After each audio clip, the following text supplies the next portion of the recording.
People are suffering. People are dying. Entire ecosystems are collapsing. We are in the beginning of a mass extinction, and all you can talk about is money and fairy tales of eternal economic growth. Oh, ¿y ahora quién podrá ayudarnos? ¡Yo! El Capitán Planeta. ¡Vamos, planeta! El poder es suyo. El Capitán Planeta y los planetarios. El planeta está siendo arrasado por la negligencia humana en contra del ecosistema. Por suerte, un espíritu de la Madre Tierra llamado Gaia despierta al darse cuenta del extenso daño que los habitantes le están haciendo a nuestro mundo. Es ahí cuando decide enviar 5 anillos mágicos, 4 de estos con el poder de controlar un elemento de la naturaleza, y el quinto con el poder de controlar el corazón. Dicha división se hará entre 5 jóvenes de alrededor del planeta y se autoproclamarán los planetarios. Cuando las fuerzas del mal son muy poderosas, a nuestros planetarios no le queda más remedio que unir los poderes de todos los anillos y así lograr invocar a un campeón de la Tierra llamado el Capitán Planeta, cuyos poderes resulta una combinación de todos los elementos que puede controlar cada planetario, aunque nuestro héroe no es invencible del todo, ya que como Superman y la Kryptonita, el Capitán tiene su debilidad, y es la contaminación. Por eso los villanos del show tienen como objetivo explotar cuanto recurso natural puedan y contaminar cada rincón de la Tierra. Todos ellos representan un peligro diferente, ya sea el de la experimentación científica o la tecnología sin control, el del consumo excesivo y la avaricia, el de las plagas provocadas por los humanos o el de la guerra y la destrucción. Los personajes principales del show eran el Capitán Planeta. Cuando los planetarios combinan sus poderes, invocan a nuestro héroe mediante un grito alentador que era algo así. ¡Vamos, planeta! Las habilidades del Capitán nunca están claramente definidas a la tira. Él puede cambiar de forma y alterar su estructura para asumir las propiedades de cualquier elemento o material, así como la transmutación de otros objetos de una manera similar. En varios episodios vuela, tiene una gran fuerza y telepatía. El Capitán Planeta se debilita cuando está en contacto con los contaminantes, la radiación y la contaminación.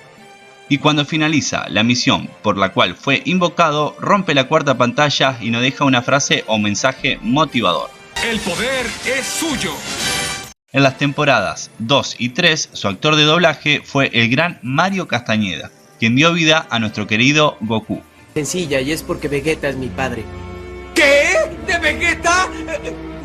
Gaia. Ella es una interpretación moderna de la antigua diosa griega de la Tierra. Cansada de la destrucción y contaminación de la Tierra, convoca a los planetarios para proteger nuestro mundo y le da sus anillos mágicos. Al parecer vive en una isla con grandes cristales en el medio del océano, aunque su ubicación exacta no es revelada. Ella parece ser omnipresente. Puede aparecer en cualquier momento o lugar que desee y puede comunicarse telepáticamente con cualquier persona en cualquier momento. Juan proviene de África, posee el poder de la tierra y tiene 16 años. Creció en una tribu en su tierra natal, es el líder del grupo y la voz de la razón que mantiene en jaque a los planetarios cuando el grupo empieza a perder la fe en una situación dada. Wheeler, desde América del Norte, concretamente de Brooklyn, Nueva York, controla la potencia del fuego y tiene 17 años. Es el menos informado sobre las tendencias de conservación de la Tierra. Es el alivio cómico y tiende a meterse en aprietos al actuar impulsivamente. También tiende a molestar al Inca, de quien tiene un cierto interés amoroso. Su compasión y espíritu de lucha se suma a la columna vertebral del equipo. Linka, desde Rusia, tiene el poder del viento. Ella es una maestra de la estrategia y la lógica, así como una experta en informática. Es una chica sensata y de sentido común. Ha ayudado al grupo en sus momentos más críticos. A veces parece corresponderle a Wheeler, pero a menudo se molesta con él por su inmadurez. Shi, proveniente del sudeste de Asia, controla el poder del agua. También tiene 16 años de edad. Es una bióloga marina autoproclamada. Su compasión por la vida marina contribuye al esfuerzo global de la protección de los planetarios. Mati, desde la selva amazónica y criado por un chamán indio. Usa el poder del corazón para inculcar el cuidado, la pasión y la simpatía en la gente del mundo para cuidar el planeta. También puede utilizar este poder para comunicarse telepáticamente con los animales. Es el más joven, pero su juventud e inocencia también ayuda en el nivel de simpatía que mantiene al grupo unido. Y si están pensando lo mismo que yo, sí, lo recagaron con el poder del corazón, lo hubiesen dado otro elemento, no pueden ser tan hijos de puta. Sigamos. Dentro de los villanos del show podíamos encontrar a Cerdoño Rui, un ser humano con forma de cerdo, que representa a los peligros del consumo excesivo y la codicia. Clepto Voraz, un cazador y hombre de negocios rico, codicioso, que representa los males del capitalismo sin control y las acciones no éticas del negocio. Doctora Plaga, una científica loca que representa los peligros de la tecnología sin control y la experimentación no ética. Tiene media cara llena de cicatrices ocultas detrás de su pelo. En su doblaje original estuvo interpretada por la actriz Meg Ryan. Roedor Escoria, una criatura rata que representa los males de la falta de saneamiento y la delincuencia. Su voz original estuvo interpretada por el actor Jeff Goldblum, que quizás lo recuerden de Jurassic Park o Día de la Independencia. Pasemos con las curiosidades de la tira, que están bastante interesantes. La serie fue creada por Ted Turner, quien colaboró también con los guiones de la misma. Su fecha de lanzamiento fue el 15 de septiembre de 1990, producida por la compañía Dick Entertainment, la cual tuvo en su poder el show hasta el año 1992, creando 3 temporadas. Luego, la productora Hanna-Barbera obtuvo los derechos de la serie y la relanzó con un nuevo nombre, Las Nuevas Aventuras del Capitán Planeta. Esta contó con 3 temporadas más, desde 1993 a 1996, donde hubo un ligero cambio con la trama, dándole más protagonismo a los planetarios.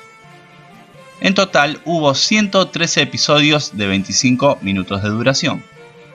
Otro cambio que sufrió el show tras el cambio de compañía fue en el estilo de animación, dándoles un toque más colorido, menos sombras y un pequeño cambio en los trajes de los protagonistas. Sin embargo, la intro del show siguió siendo la misma. El Capitán Planeta se centraba en un mensaje ambientalista. Esto incluía que no solo los villanos fueran gente mala, que quería sacar provecho a costo de nuestro planeta, sino que tanto el Capitán como los planetarios nos daban lecciones sobre cómo cuidar la Tierra al final de cada episodio. Teniendo esto en cuenta, buena parte del merchandising de la serie fue hecho exclusivamente con materiales reciclables, desde las figuras de acción hasta la última tanda de DVD editado en el año 2011. Su musicalización estuvo a cargo de 3 personas, donde el que más destaca era Steve Rocker, más conocido por participar en shows como El Laboratorio de Dexter, Las Chicas Superpoderosas y Johnny Quest, entre otras. Marvel Comics publicó una serie de historietas de 12 capítulos durante los años 1991 a 1992. Se desarrollaron varios juegos para NES y Mega Drive, pero tuvieron mala recepción. Desde hace unos años se rumorea que Leo DiCaprio y Paramount Pictures están detrás de la producción de una película live action de nuestro campeón de la Tierra. El director encargado del doblaje en Latinoamérica a partir de la segunda temporada fue el gran Mario Castañeda. Hubo uno de los episodios del Capitán que se lo tomó muy controversial, ya que en su trama se tocó el tema del VIH. Esto sucedió en el capítulo 11 en la temporada 3, titulado La Fórmula del Odio, donde un joven deportista es contagiado por este virus y la gente de su alrededor empieza a ignorarlo y dejarlo de lado, teniendo que intervenir el Capitán Planeta para concientizar sobre este tema. Así que bueno, gente, la conclusión que saco de este show es que hizo mucho más por el medio ambiente y el ecologismo que Greta Thunberg, desde sus finales con enseñanza directamente hablando del cuidado del planeta, hasta hacerte concientizar de cómo poco a poco, sin darnos cuenta, lo vamos gastando. Una serie genial, personajes icónicos y enseñanza en cada capítulo. Por eso y mucho más la guardo como una tira increíble, que envejeció muy pero muy bien. Tranquilamente la pueden pasar en la actualidad y representaría lo mismo que en esos gloriosos años 90. Con eso me despido y nos vemos en el próximo video. Y recuerden, El poder es suyo.